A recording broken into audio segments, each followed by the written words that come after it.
Here's how to bash a monster. You make some cards, drawings, photos, whatever, just don't forget Columbo. Step 2, you hang out on Discord with a bunch of people to draw your cards.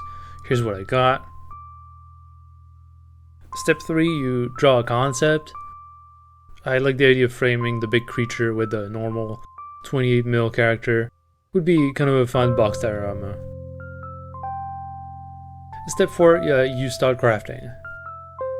Back to front, the big tree, the slope for the force perspective, a little city, a little guy, a kind of a pet snake around the shoulder, and all that goes on the moving part of the box.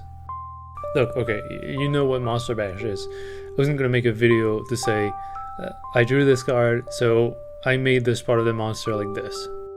As I was staring at this prime piece on my desk while procrastinating and painting something else, I kind of had an illumination. I was painting a warband, and immediately, without even thinking about it, I placed my highlights on the left side of the models. My big window, which is what lights up all these videos, gives me a ton of sunlight from that direction. For a simple gaming model like this, it's really no big deal, but I took kind of a gamble with this Gria box style diorama, and the big window punished me for it. And most of this thing was casting a giant shadow over itself pretty much all throughout the process, which, you know, sucked ass and made filming even more of a hassle than it usually is. Look, I know it's not really a novel observation to say that material conditions will change an artist's output, but this window business was something I hadn't really ever put any thought into. A lot of my work is shaped by what my world is like. I brush prime everything because I live in an apartment. I don't have an airbrush because, again, apartment lifestyle. I take my pictures outside because I don't have a photo backdrop and I don't have lights. But I do have a big window, and it's telling me that box dioramas are not a great idea to make videos about. Don't get me wrong, I think the piece came out pretty well, but I had a rough time making it for sure. This video isn't so much about the sun destroyed my Monster Bash entry, or whatever other clickbait title I could come up with.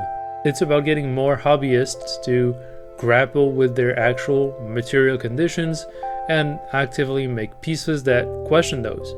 I see all of my airbrush-less colleagues complaining in a bunch of YouTube comments. I know it fucking sucks to have people just casually whip out the airbrush and feel excluded from an art practice.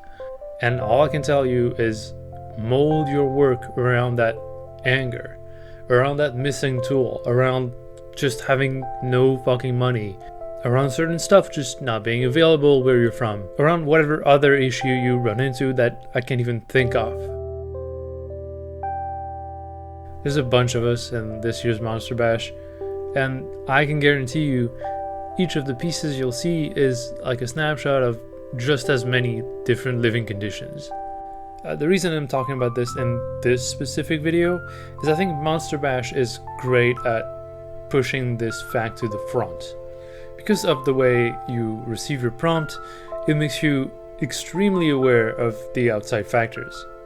What we all casually assume to be the result of a choice we made now draws a line directly to someone else. Someone who drew this card as a result of hundreds of these lines to the outside world themselves. I write for this channel not to show off what I make, but to try and get my audience to more actively engage with miniatures as art. So take a moment, open yourself to what the artist has made, and look. I mean, really look. And as you look, ask yourself,